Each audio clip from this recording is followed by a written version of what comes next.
Hello students, welcome to part time class. Today நம்ம பார்க்க போறது மிட்டமோட क्वेश्चन பேப்பர். செகண்ட் மிட்டம் முடிஞ்சிச்சு இல்லையா? அதோட क्वेश्चन பேப்பர்ல இருக்க ஆன்சர்ஸ் எல்லாமே பார்க்க போறோம். ஒரு வாட்டி ரிவைஸ் பண்ணிக்கலாம். நீங்களும் எல்லாமே கரெக்ட்டா எழுதிருக்கீங்களான்னு செக் பண்ணிக்கோங்க. நெக்ஸ்ட் நம்ம என்ன பண்ணலாம்? ஹாஃப் இயர்லி அப்போ நல்லா எழுத நம்ம ட்ரை பண்ணணும். சோ ஆன்சர்ஸ் பார்க்கலாமா? சொல் பொருள் தருக. 4th ஸ்டாண்டர்ட் தான் எடுக்கிறேன். நல்லா பார்த்துக்கோங்க.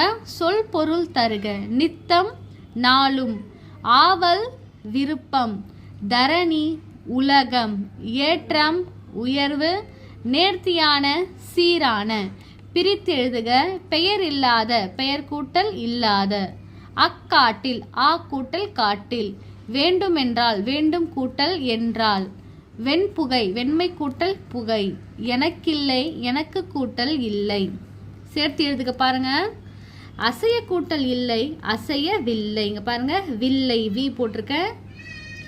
என்ன கூட்டல் என்று என்னென்று உலகை கூட்டல் சுருக்கி உலகை சுருக்கி இச்சு போட்டிருக்க. பெரிய கூட்டல் இறைச்சல் பேரிரைச்சல். நெக்ஸ்ட் சரியான விடையை தேர்வு செய்க. மேலே என்ற சொல்லின் எதிர்ச்சொல் கீழே. நித்தம் இச்சொல்லுக்குரிய பொருள் நாளும். விரைவாக என்ற சொல்லின் எதிர்ச்சொல் மெதுவாக. இணைந்தே இச்சொல்லின் எதிர்ச்சொல் பிரிந்தே. ஓஹே என்ற சொல்லின் பொருள் புகை. நெக்ஸ்ட் பார்க்கலாம். நெக்ஸ்ட் பாருங்க, சொற்களை முறைப்படுத்தி சரியான தொடர் அமைத்து எழுதுக. இங்கே பசங்க கொஞ்சம் கன்ஃபியூஸ் பண்ணி எழுதியிருக்காங்க. ஸோ நான் கீழே எழுதியிருக்கேன், அதை செக் பண்ணி பார்த்துக்கலாம். ஃபர்ஸ்ட் ஒன் மட்டும் பார்த்துக்கோங்க. வீட்டிற்கு வணிகரும் உழவர் சென்றார். ஆன்சர் பாருங்க, வணிகரும் உழவர் வீட்டிற்கு சென்றார். கரெக்டாக அவங்க குறிச்சிருக்காங்க. வணிகரும் உழவர் வீட்டிற்கு சென்றார். செகண்ட் அண்ட் தேர்ட் ஃபோர்த் மூணுமே நாங்கள் கீழே கொடுத்துருக்கேன் பாருங்க. தயவு செய்து உழவரின் நிலையை புரிந்து கொள்ளுங்கள். மரியாதை ராமனிடம் இருவரும் சென்றனர். மரியாதை ராமனுக்கு வணிகரின் வேதனை புரிந்தது. கரெக்டாக எழுதிருக்கீங்களான்னு செக் பண்ணி பார்த்துக்கோங்க. பொருத்தமான நிறுத்தற் குறியிட்டு எழுதுக.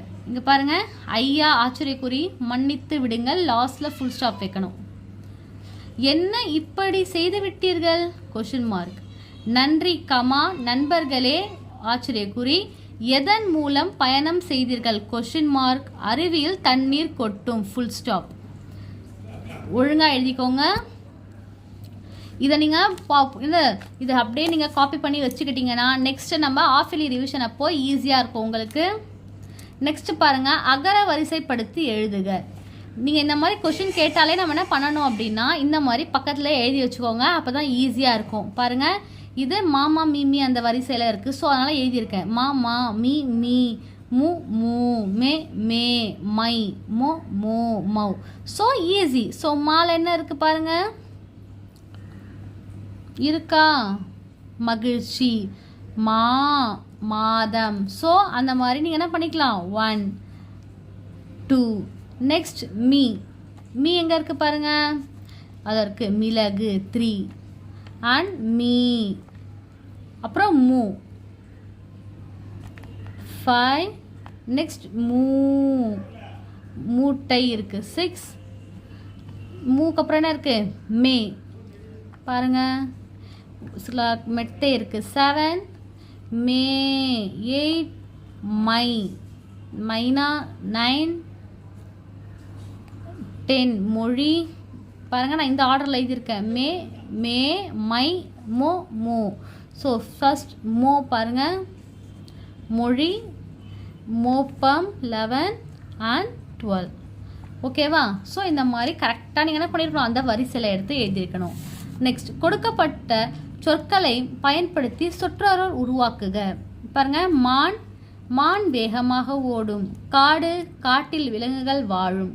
படகு படகு ஒரு நீர் வாகனம். சாரி, ஒரு சின்ன இன் போட்டுக்கோங்க. 2 சுழியின் சாரி 2 சீனா போட்டுக்கோங்க. நண்பன் மகிழன் என் நண்பன். இல்லை நீங்களே எழுதிக்கோங்க, மகிழன் என் உயிர் நண்பன் அப்படிலாம் அந்த மாதிரி நீங்கள் எழுதிக்கோங்க. பயணம் பயணம் ரயில் பயணம் எனக்கு மிகவும் பிடிக்கும்.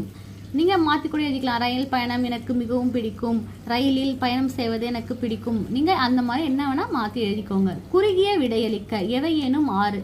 இங்கே 7 கேட்டிருக்காங்க. நீங்கள் 6 எழுதுனா போதும். ஆன்சர்ஸ் எல்லாருக்குமே தெரியுமா? தெரியாதவங்க ஆல்ரெடி நம்ம வீடியோஸ் அப்லோட் பண்ணியிருப்போம். ஸோ அதை பார்த்து தெரிஞ்சுக்கோங்க. இப்போ நான் நார்மலான சொல்கிறேன், நான் ஓவராலாக சொல்கிறேன், நான் கேட்டுக்கோங்க.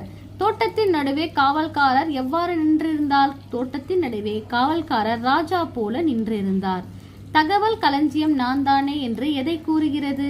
தகவல் களஞ்சியம் நான் தானே என்று கணினியை கூறுகிறது.